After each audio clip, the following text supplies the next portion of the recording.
ইতিমধ্যে ঘোষণা হয়ে গেছে রাম জন্মভূমি অযোধ্যা আগামী 22 তারিখে তার আনুষ্ঠানিক শুভ সূচনা হতে চলেছে এবং রাম ভক্তদের মধ্যে এই উৎসবের বাতাবরণ তৈরি হয়েছে।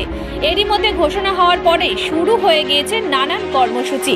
এবছরের শুরুতে রাম ভক্তদের বাড়িতে পৌঁছে গেল অক্ষত চাল, আর অন্যদিকে এক অভিনব উদ্যোগ নিলেন গোবরডাঙ্গার সৌমিক গোলদার। সাইকেল চালিয়ে বিহার ছত্তিশগড় হয়ে উত্তরপ্রদেশে পৌঁছবে 21শে জানুয়ারি। প্রায় 1000 কিলোমিটার অতিক্রম করতে হবে তাকে সাইকেল চালিয়ে। এটা তার কাছে একটা বড় চ্যালেঞ্জের। পরিবারের সহযোগিতা নিয়েই এই সাইকেল যাত্রা শুরু করেছে, এমনই জানালেন সৌমিক। অ্যাকচুয়ালি আমরা হিন্দু সনাতনী, তো আমাদের প্রত্যেকের আবেগ শ্রী রামচন্দ্র। তো এই শ্রী রামচন্দ্র তার রাজ্যে, নিজের রাজ্যে ফিরছে, এটা মানব জীবন একবারই হবে। তো এর জন্য আমার আজকে এই রাম মন্দিরে যাওয়ার কোনো চ্যালেঞ্জিং বিষয় এটা তোমার?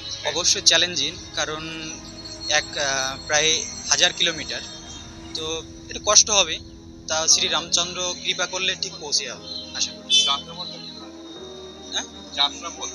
যাত্রাপথ আমি ওয়েস্ট বেঙ্গল হয়ে বিহার হয়ে ঝাড়খণ্ড, বিহার হয়ে উত্তরপ্রদেশে যাব।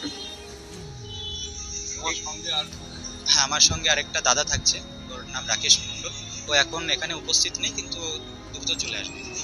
যে তুমি যে এক পায়ে সাইকেল চালিয়ে যাবে, যেটা তুমি যাচ্ছ, এটা কিভাবে দেখছো নিজে?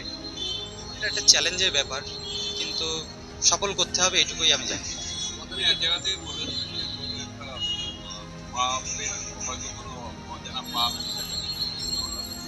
ঠিক।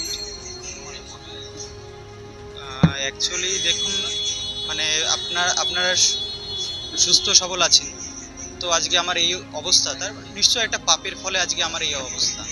তো পুণ্য লাভের আশায় আমি যাচ্ছি। 20 তারিখে পৌঁছে যাব। 22 তারিখের আগে পৌঁছানোর ভীষণ ইচ্ছা, না হলে 21 তারিখে কনফার্ম পৌঁছাবো। রামের কাছে চাইবো এই হিন্দু রাজ্য চাই, হিন্দু রাজ্য চাই।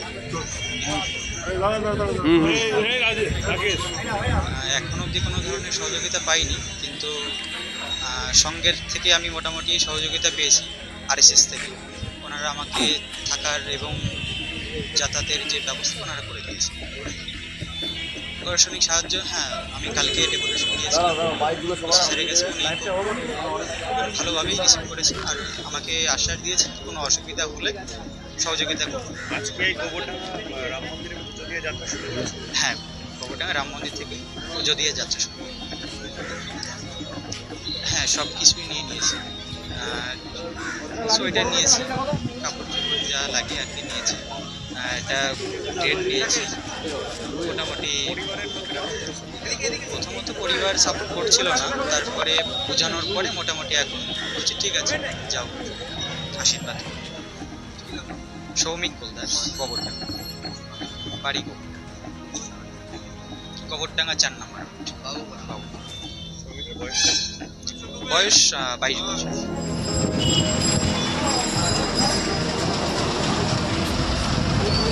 জয়ন্ত কর্মকারের রিপোর্ট, নিউজ টুডে লাইভ।